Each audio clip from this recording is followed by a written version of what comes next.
Thank you, Mr. Speaker. Mr. Speaker, yesterday I spoke about a secret organization called ALEC, also known as the American Legislative Exchange Council.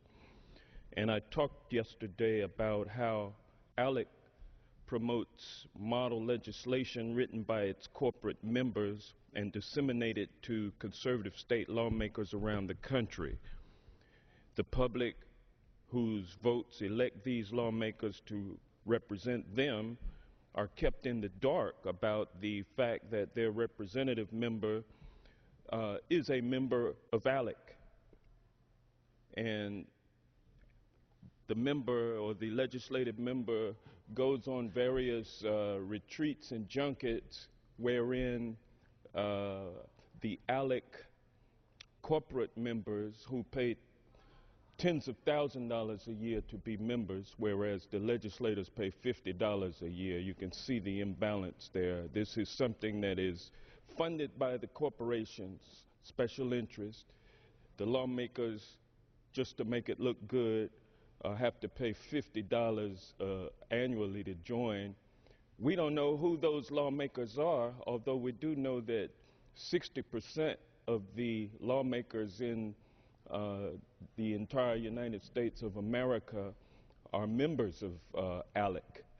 And the taxpayers are probably the ones who pay the annual membership fee, at which or with which the members are then connected to corporate interests by way of ALEC committees.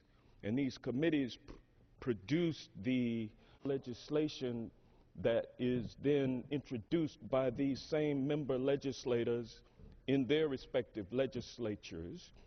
And that was the way that the so-called stand your ground law, but it's really a shoot first, ask questions later bill. That's how it started in Florida. It was an ALEC produced bill. It has now spread to 1/2 of the states in the United States of America. 25 states have adopted similar laws, despite the fact that self-defense has always been a defense available to people who find themselves in that situation. But the reason why they did this is because they wanted to produce more handgun sales. It's nothing but about money. And the NRA and the corporations that sell firearms through the retail outlets across the nation are benefiting, and but we have people dying in the streets because of these weapons. Now, also, so that's one committee. There's another committee that's been set up by ALEC, and it deals with the private prison industry. Mr. Speaker, the United States imprisons more than any other nation in the world. We currently incarcerate approximately 2.3 million people. America's high incarceration rate is not fitting for a nation which is routinely touted as the greatest in the world. Although high incarceration rates hurt the United States as a whole, it definitely benefits the prison industry. In 2010, the two largest private prison companies, CCA and the GEO Group, received nearly $3 billion in revenue. That's taxpayer money.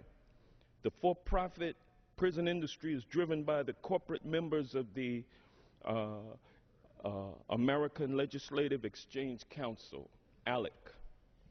ALEC is a secretive organization that has advocated for harsh sentencing and detention laws that lead to mass incarceration.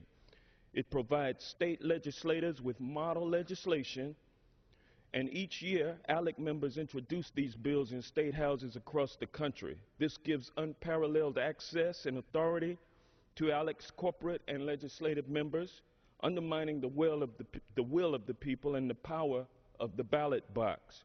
Private prisons have vested interests in maintaining and maximizing their profits.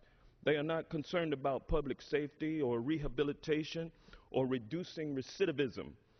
Those principles directly conflict with their bottom line and mantra, which is more prisoners and more money.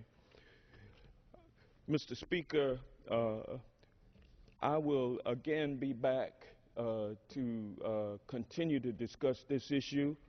I discussed it yesterday. Today is another day. I think the American people need to know what's going on in the politics of America. And if we don't do something, we are all at risk for losing the rights that we as citizens are supposed to possess. Government of, by, and for the people, not for a special interest. And I yield